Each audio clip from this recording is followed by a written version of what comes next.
Thank you for subscribing to our channel. Today is Sunday, February 28, 2021. Fox report: 12-year-old Florida girl arrested for allegedly selling stun guns to students.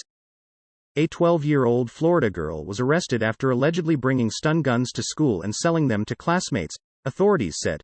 The Coleman Middle School student was charged with possession of a weapon on school property after staffers busted her with the devices Friday, according to the Tampa Bay Times. A school resource officer pulled the girl out of class and she confessed she bought 5 stun guns online with the intention of selling them to other kids, Tampa police said. Al Jazeera report: 2 Jordan ministers resign for partying in breach of COVID rules. Jordan's Interior and Justice ministers resigned after attending a dinner party at a restaurant that violated the coronavirus restrictions that their own ministries are supposed to enforce.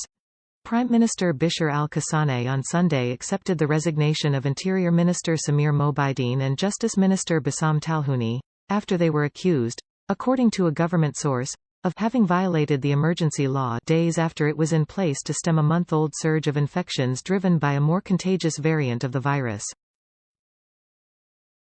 CNN report: how long should movies be in theaters before streaming? Hollywood is trying to find out. With the movie business upended during the pandemic and tilting more towards streaming than cineplexes, Hollywood is rethinking its business model.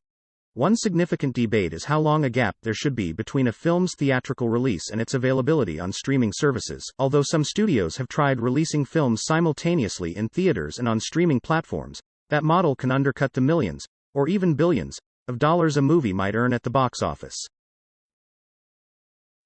BBC report: CPAC, Trump to return to political stage at conservative conference.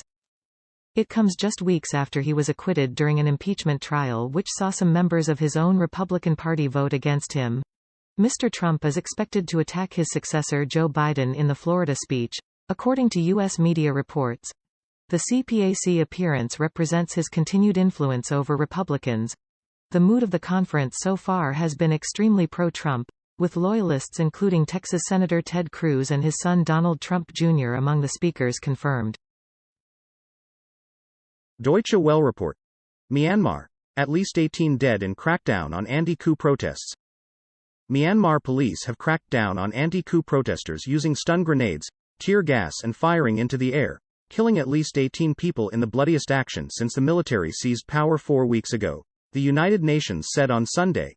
The UN Human Rights Office said it had received credible information that in several locations police and military forces have confronted peaceful demonstrations, using lethal force and less than lethal force. Deutsche Welle report: Germany, AstraZeneca vaccine priority groups should be abolished. Ministers for the German states of Baden-Württemberg, Bavaria and Saxony on Sunday called for younger people to be given the Oxford AstraZeneca coronavirus vaccine due to a lack of take-up in the first priority age group. The comments came after the health ministry said this week that it has, so far, used only 15% of the AstraZeneca stock, partly due to the vaccine being approved for use in those under 65 years old. Fox report: U.S. gravely concerned by Ethiopia massacre of many hundreds described in Amnesty report. Nairobi, Kenya. AP soldiers from Eritrea systematically killed many hundreds of people, the large majority men, in a massacre late November in the Ethiopian city of Aksum in the Tigray region, Amnesty International said Friday. The new report echoed the findings of an Associated Press story last week and cited more than 40 witnesses, as pressure on Ethiopia increased over what might be the deadliest massacre of the Tigray conflict. The Prime Minister's office announced that humanitarian agencies have now been provided unfettered access to aid in the region. Al Jazeera report: NY governor asks for independent probe into harassment claims. New York Governor Andrew Cuomo has asked the U.S. State's Attorney General and a senior judge to pick a lawyer to lead an independent investigation into recent sexual misconduct allegations against him. Cuomo, whose daily COVID-19 briefings earned him national attention in the United States, has faced calls to step down after reports surfaced that he did not release the full coronavirus-related death toll in New York elderly care homes.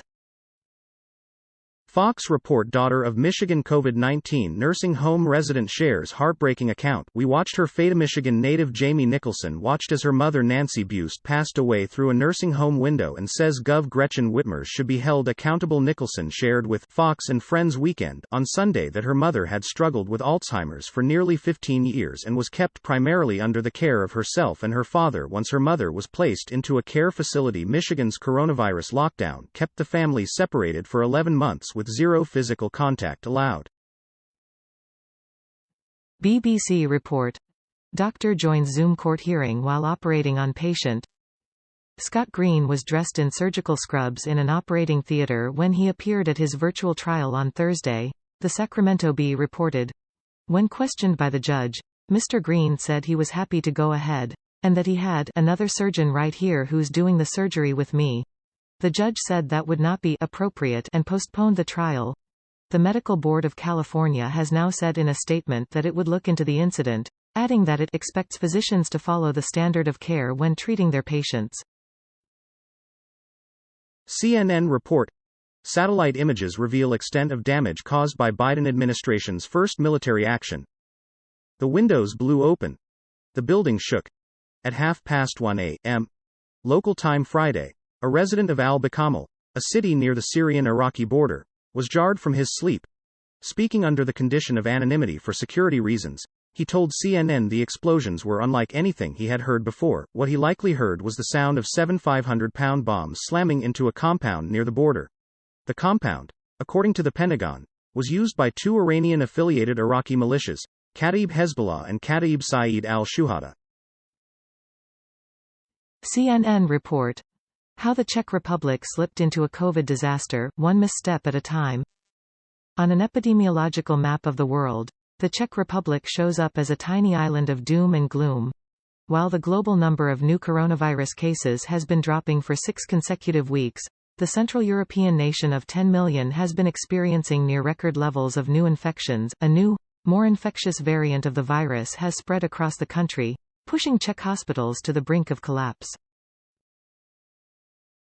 CNN report. Democratic lawmakers wrestle with how to proceed on immigration.